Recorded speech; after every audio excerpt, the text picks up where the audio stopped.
हाय, hello. कसे आहात सर्व? तर भंडाऱ्यामध्ये सर्वांनी अशी गुळाची लापशी खाल्ली असेल. मस्त अशी पौष्टिक अशी गुळाची लापशी असते. भरपूर जणांनी भंडाऱ्यामध्ये खाल्ली असेल. त्याच पद्धतीची आपण आज घरी झटपट अशी तयार होणारी आपण लापशी तयार करणार आहोत. पौष्टिक अशी लापशी आहे. तर चला, इथे मी एक वाटी असे गव्हाची भरड किंवा त्याला दलिया सुद्धा असे म्हणतात. तर आपण एक चमचा तूप टाकून त्यामध्ये हा दलिया व्यवस्थित असं भाजून घ्यायचा आहे. 1 मिनिट हा व्यवस्थित भाजल्यानंतर इथे मी काही ड्रायफ्रूट घेतलेत. हे ऑप्शनल आहे, पण इथं आवर्जून तुम्ही नारळाची काप किंवा जे खोबरं असतं त्याची काप करून व्यवस्थित असे भरडसोबत भाजा. तर बघा, इथे आपली ही भरड व्यवस्थित भाजली गेली आहे. 10 मिनिटं मला असे लागलेत ही भरड व्यवस्थित भाजायला. तर आता इथे आपल्याला ज्या वाटीने आपण भरड घेतली त्या वाटीने मी इथे 3 वाट्या गरम असं कडकडीत गरम केलेलं पाणी आपल्याला टाकून घ्यायचंय आणि व्यवस्थित असं मिक्स करून ते आपल्याला एक झाकून ठेवायची शिजेपर्यंत. तोपर्यंत आपण तयारी करूया. तर इथे मी गुळाचा वापर करणार आहे. आपल्याला पौष्टिक अशी लापशी तयार करायची, तर तुम्ही इथे साखरेचा सुद्धा वापर करू शकता. पण आता ज्या वाटीने आपण ही जी भरड घेतली किंवा दलिया घेतलाय त्याच वाटीने 1 वाटी असं मी इथं गुळाचा वापर करणार आहे. तर इथे मी चाकूने असे गुळ असं कट करून घेतलाय, कापून घेतलाय.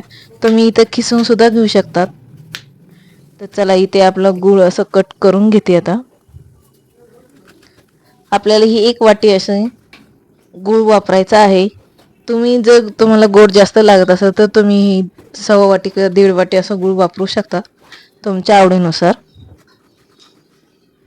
तर चला, इथे माझा हा गूळ कट करून झालाय.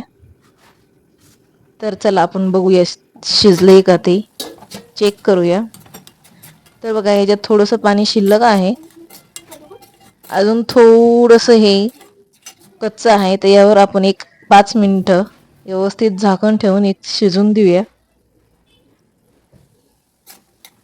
भरड व्यवस्थित शिजले गेली की लापशी सुद्धा मस्त अशी लुसलुशीत तयार होते. त्यामध्ये पाणी वगैरे होत नाही. तर बघा, इथे मस्त अशी दलिया व्यवस्थित असं शिजला गेला किंवा गव्हाची भरड व्यवस्थित अशी शिजली गेली आहे.